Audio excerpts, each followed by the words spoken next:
Hi every one. അപ്പോൾ നമുക്കിന്ന് ബാക്കി വന്ന ചോറ് വെച്ചിട്ട് ഒരു റെസിപ്പി തയ്യാറാക്കിയെടുക്കാം. അപ്പോൾ സ്നാക്സ് റെസിപ്പിയാണ് കേട്ടോ നമ്മളിന്ന് ചെയ്യാൻ പോകുന്നത്.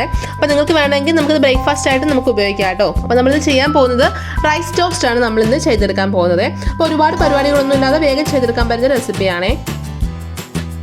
അതായത് ഞാനൊരു ബൗൾ എടുത്തിട്ടുണ്ട്. ബൗളിലേക്ക് നമുക്ക് 1 കപ്പ് ചോറ് ചേർത്ത് കൊടുക്കാം. അപ്പോൾ നന്നായിട്ടൊന്ന് അരച്ചെടുത്തിട്ട് വരാം. നമുക്കിത് നമുക്ക് അരച്ചെടുത്ത റൈസിൻ്റെ മിക്സ് നമുക്കൊരു ബൗളിലേക്ക് മാറ്റാം. ഇതിലേക്ക് നമുക്ക് ഒരു പൊട്ടറ്റോ നന്നായിട്ട് മാഷ് ചെയ്തൂടെ ആഡ് ചെയ്ത് കൊടുക്കാം. അടുത്തത് ഉള്ളിയാണ്. 1 കപ്പ് ഉള്ളി അരിഞ്ഞതൂടെ ചേർത്ത് കൊടുക്കാം. നമുക്ക് 1/2 ടീസ്പൂൺ ഇഞ്ചി, 2 പച്ചമുളക് ചെറുതായി അരിഞ്ഞത്, 1/4 ടീസ്പൂൺ മഞ്ഞൾപ്പൊടി, 1/2 ടീസ്പൂൺ നമ്മുടെ മുളക് പൊടിയും കൂടി ചേർത്ത് കൊടുക്കാം.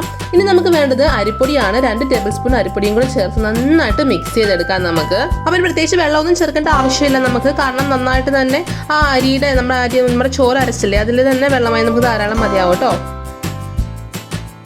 അപ്പോൾ നമ്മൾ നന്നായിട്ട് മിക്സ് ചെയ്തതിന് ശേഷം നമുക്കൊരു ട്രേയിലേക്ക് മാറ്റാം. ട്രേ അതല്ലെങ്കിൽ നിങ്ങളുടെ ഏത് പാത്രമാണോ ഉള്ളത് അതിലേക്ക് മാറ്റിയാൽ മതി കേട്ടോ. അപ്പോൾ അല്പം ഓയിലൊന്ന് സ്പ്രെഡ് ചെയ്തതിന് ശേഷം മാത്രമേ നമ്മുടെ ഈ മിക്സ് അതിലേക്ക് ആഡ് ചെയ്യാവൂ കേട്ടോ. എന്നിട്ട് നന്നായിട്ട് സ്പ്രെഡ് ചെയ്ത് കൊടുക്കുക.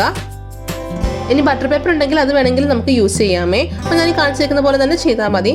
നന്നായിട്ട് പ്രസ് ചെയ്ത് കൊടുത്തതിന് ശേഷം അതിൻ്റെ മുകളിലായിട്ട് അല്പം എള്ള് വിതറി കൊടുക്കുക. അപ്പോൾ ഞാനിവിടെ വെളുത്ത എള്ളാണ് കേട്ടോ മുകളിലായിട്ട് വിതറി കൊടുത്തിരിക്കുന്നത്.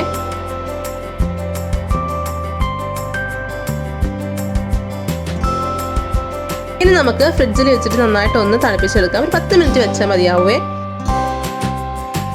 അതിനുശേഷം നമുക്ക് ചെറിയ പീസുകളായിട്ട് കട്ട് ചെയ്തെടുക്കാം. അപ്പം നിങ്ങൾക്ക് ഇഷ്ടമുള്ള സൈസിൽ കട്ട് ചെയ്തെടുക്കാമേ.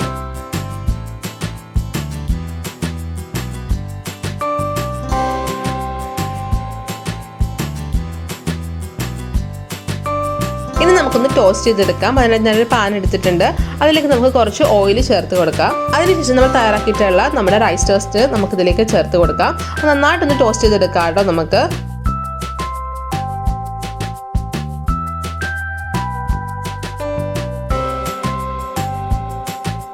അപ്പോൾ 2 സൈഡ് അങ്ങോട്ടും ഇങ്ങോട്ടും മറിച്ചും തിരിച്ചൊക്കെ ഇട്ട് നമുക്കൊന്ന് മൊരിച്ചെടുക്കാം. അപ്പോൾ ഒരുപാട് അങ്ങ് കരിഞ്ഞു പോകരുത് കേട്ടോ, പ്രത്യേകം ശ്രദ്ധിക്കണേ.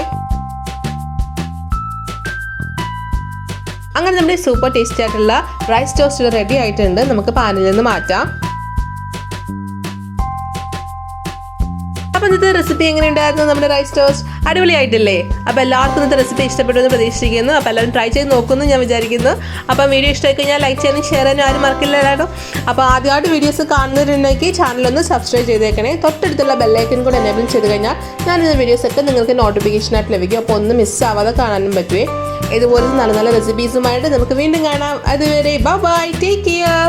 രുചിയുടെ വർണ്ണങ്ങൾ നിങ്ങളുടെ മനസ്സ് നിറയ്ക്കട്ടെ. സ്നേഹത്തോടെ റോഷ്നീസ് ഫുഡ് ആൻഡ് ലൈഫ്.